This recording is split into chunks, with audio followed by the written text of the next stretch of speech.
February 1945, near Reims, France. An army postal inspector opened damaged military mail. The depot processed nearly 12,000 letters every week. Most came from men fighting east of the Ardennes, nothing unusual. Wet envelopes, mud-stained parcels, cigarettes from home.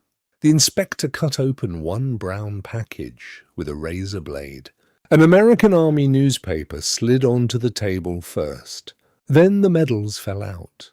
A black Iron Cross, 2 silver campaign badges, a ribbon stained dark near the edges. The room stopped moving for a second.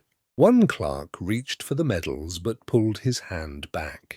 Another turned the newspaper over and saw a dead German officer's name written inside the fold. The package carried a return address from the Third Army. It was already stamped for shipment to Cleveland, Ohio. Someone had approved it. The inspector wrapped the medals back inside the newspaper. Then he picked up the field telephone beside the sorting desk. Within 6 hours, a report left the depot headquarters for Army Command. This is what Patton did. Before we continue, make sure you subscribe.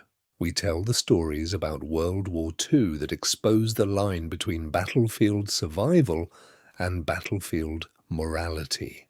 Robert Keller, Cleveland, age 44. He'd been an Army postal inspector for 2 years. He'd seen burned letters, stolen ration coupons, missing pay envelopes. But he'd never seen medals taken from a dead officer mailed home like merchandise. Keller worked inside a converted railway warehouse 11 miles west of Reims. The building handled mail from 4 divisions every 48 hours. By February 1945, the war had flooded the depot beyond capacity. Canvas sacks covered the floor. Some held Christmas letters delayed since December. Others carried blood through the fabric from battlefield uniforms packed too quickly. Keller inspected damaged packages under War Department censorship rules. Every opened parcel required a typed report in duplicate. Every suspicious item moved upward through command channels. Most violations stayed small. Pocket knives, German coins, photographs. Combat troops carried souvenirs constantly after the Ardennes campaign. Men stripped watches from dead officers. Some traded pistols for whiskey near supply depots south of Verdun. The army tolerated part of it. Nobody wanted 200 exhausted infantrymen punished over captured helmets and badges. Frontline units had already lost too many men. But this package looked different. The newspaper wrapping came from January 31st, 1945. The inside carried mud pressed deep into the paper fibers. One medal still had thread attached where it had been ripped from a tunic. Keller turned the package over twice before opening the attached paperwork again. The sender belonged to an armoured infantry battalion under 3rd Army Command. The parcel weighed exactly 4 pounds. There was something else. Folded beneath the medals sat a German officer's citation card. The dead officer's name remained written clearly in black ink. The card carried a battlefield promotion date from October 1944. Keller stared at it for several seconds. Then he reached for another form. Army regulations banned looting personal property from the dead, but enforcement changed from unit to unit. One captain ignored it. Another filed charges immediately. That inconsistency created the danger. If this package reached Ohio untouched, other soldiers would hear about it within weeks. Then more parcels would follow. One package could become 50. Keller typed the incident report himself at 7:40 that evening. He addressed it to Major Harold Green at the Regional Postal Control Office near Chalon-sur-Marne. At 8:15 p.m., a military courier carried the package and report out of the depot. Lieutenant James Walker, Boston, age 29. He'd been a postal control officer for 14 months. He'd seen forged leave papers, black market cigarettes, missing payroll bags. But he'd never seen battlefield medals mailed home with the dead officer's identification card still attached. Walker opened the package again inside a narrow office beside the rail yard. Snow pressed against the windows. The room smelled like wet canvas and cigarette smoke.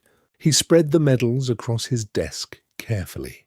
The Iron Cross carried scratches near the centre. One silver badge still held dried mud beneath the pin clasp. Walker checked the sender's personnel file. The GI belonged to an armoured infantry company that entered Bastogne on December 26, 1944. His platoon started the Ardennes campaign with 38 men. Only 27 remained by January. Walker read the casualty list twice. Then he leaned back in his chair and rubbed his jaw. A staff sergeant stood beside the desk holding the paperwork clipboard. Maybe he wanted proof he survived it, the sergeant said. Men keep things after battles. Walker looked down at the citation card again. He took honours from a dead officer, Walker said, and mailed them like souvenirs. The sergeant said nothing. He folded his arms tighter against the cold. Walker considered sending the package back quietly with a warning notice, but the officer's name remained inside the parcel. That changed everything. Army regulations left enough room for interpretation to create trouble. One battalion commander confiscated trophies immediately. Another posed for photographs beside captured German weapons. Walker typed a recommendation at 11:20 p.m. Then he attached the casualty reports from Bastogne to the file. James Walker walked out, went straight to Major Green. Major Harold Green, Chicago, age 41. He'd been supervising military postal investigations for 3 years. He'd seen counterfeit money orders, stolen morphine shipments, missing Red Cross parcels, but he'd never seen a pattern of battlefield trophies tied to one combat soldier this clearly. Green arrived before midnight carrying a thermos of coffee and 2 folders under his arm. He read the report standing beside the sorting table. The depot clerks watched him without speaking. Green requested the GI's outgoing mail records immediately. A clerk returned 20 minutes later with 3 additional inspection notes. October 1944. A German officer's dagger mailed to Ohio. November 1944. A package containing 2 Wehrmacht medals. None triggered formal charges. Green placed the reports beside the open parcel slowly. Then he looked toward Walker. This wasn't impulse, Green said. He kept doing it because nobody stopped him. Walker nodded once. The heating pipes rattled above them. Another officer stepped closer to the table. He's infantry, the captain said. Those men came through Bastogne half frozen, half starved. Green picked up the citation card carefully. That still leaves a dead man's name in this package, he said, and now Army mail carried it across France. The captain looked away toward the warehouse floor. Forklifts kept moving outside the office doors. Green understood the larger danger now. If headquarters ignored the parcel, commanders across Third Army would interpret silence as approval. The war already produced enough grey areas. This one touched discipline directly. At 1:35 a.m., Green ordered the package sealed inside an evidence crate. He added copies of all previous inspection reports. Then he wrote a formal memorandum recommending core review before dawn. The file moved another level upward. Colonel Thomas Ridley, Philadelphia, age 42. He'd been overseeing logistics discipline for 18 months. He'd seen fuel theft, forged Bronze Star recommendations, black market ammunition sales, But he'd never seen Army male force officers to define where battlefield memory ended and grave robbery began. Ridley opened the evidence crate at Corps headquarters shortly after 7:00 a.m. The medals rested inside fresh brown paper now. Someone had cleaned the mud from the Iron Cross overnight. Ridley noticed the officer's citation card immediately. The unit belonged to a Wehrmacht artillery regiment destroyed near Bastogne in January 1945, not SS. That distinction mattered. Patton despised the SS openly, but he respected disciplined professional soldiers, even enemy ones. Ridley knew that better than most officers under 3rd Army Command. A logistics captain stood across the desk holding the original reports. "Sir, the soldier survived 6 months at the front," the captain said. He probably saw friends killed carrying those medals away. Ridley touched the edge of the citation card with one finger. "And now another officer's decorations are sitting in army mailbags," he said. "Tomorrow it becomes acceptable." The captain shifted his weight but said nothing. The office clock ticked loudly against the wall. Ridley considered burying the report inside Corps records. No newspaper would ever see it. No court-martial existed yet. But the package already crossed too many desks. 5 officers had signed documents connected to it. 3 depots logged its movement. 2 copies of the report already sat inside headquarters archives. Ridley closed the evidence crate carefully. Then he wrote one line across the front page. "For General Patton, personal review required," by the next morning. It was sitting on Patton's desk. Patton received the file shortly after 6:10 that morning. The package sat beside his coffee cup inside headquarters near Nancy. He opened the report without removing his gloves first. He read every page once. Then he read the citation card again. His jaw tightened slightly near the left side.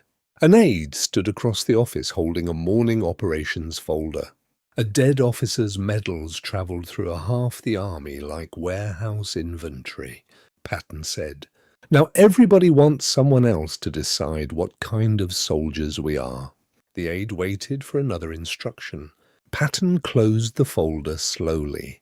"Get my driver." The aide hesitated for 1 second.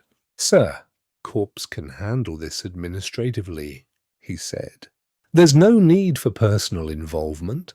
Patton looked up from the desk. "That's why I'm going." The room went silent again.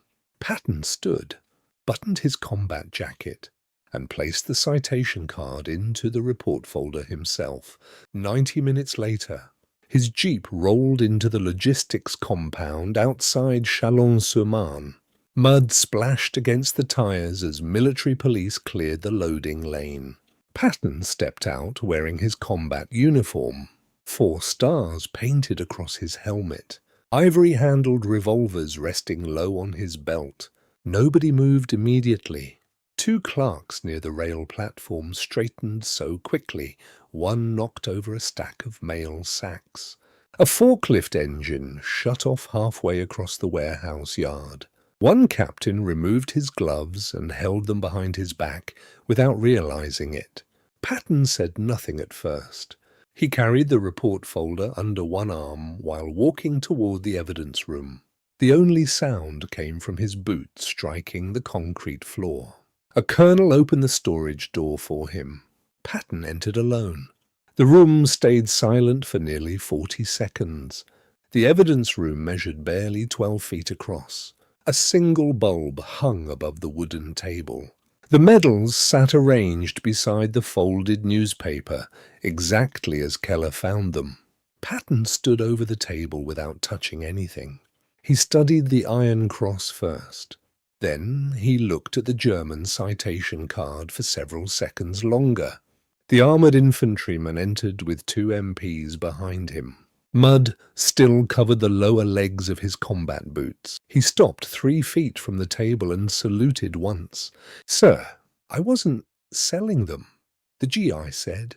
I fought for those. Patton did not answer immediately. He picked up the newspaper wrapping instead. You mailed them home through army channels, Patton said. That makes them army business.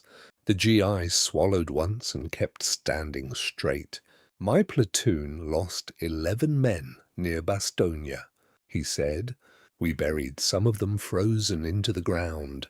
Nobody interrupted him. One clerk near the doorway lowered his eyes toward the floor. I took the medals off a dead German officer after the fight, the GI continued. I wanted something that proved I walked out alive. Patton finally picked up the Iron Cross carefully between 2 fingers. The room stayed completely still.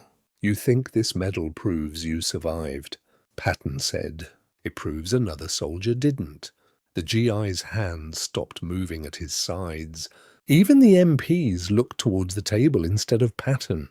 Patton placed the medal back beside the citation card. A professional soldier fights the living, he said. Collectors strip the dead. Nobody spoke after that. The silence lasted nearly 10 seconds. The GI looked down at the campaign knife still resting inside the parcel. Its wooden grip carried scratches near the blade guard. Patton noticed it immediately. Keep the knife, he said. You carried it out of combat.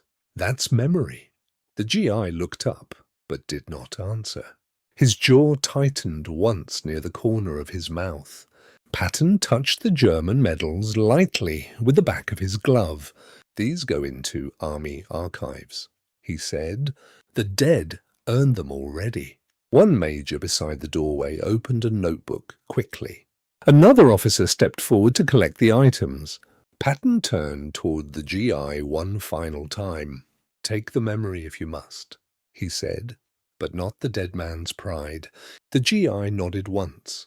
Then he removed the medals from the package himself and placed them onto the table. Patton walked toward the door without another word. The officers moved aside immediately to clear his path. Behind them, the brown package sat open and nearly empty now. Within 48 hours, postal inspectors across Third Army received updated trophy shipment regulations. Packages containing medals, citation papers, or personal decorations moved directly into confiscation review. Clerks pinned the new orders beside mail, sorting tables from Reims to Metz. The GI returned to his unit 3 days later, carrying only the campaign knife. Nobody filed court-martial charges.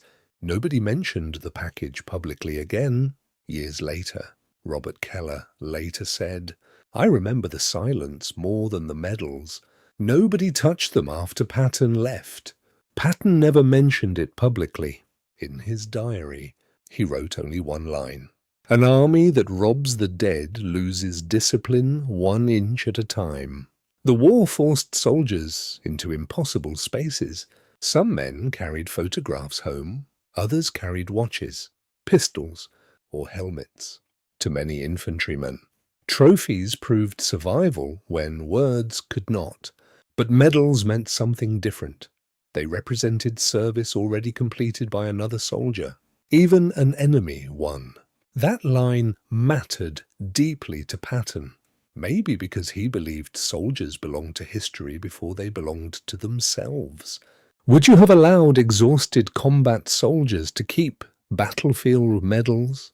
Or would you have returned every decoration to the dead? Let us know in the comments. And if you want more stories about battlefield morality and the hidden rules soldiers lived by during World War II, make sure to subscribe.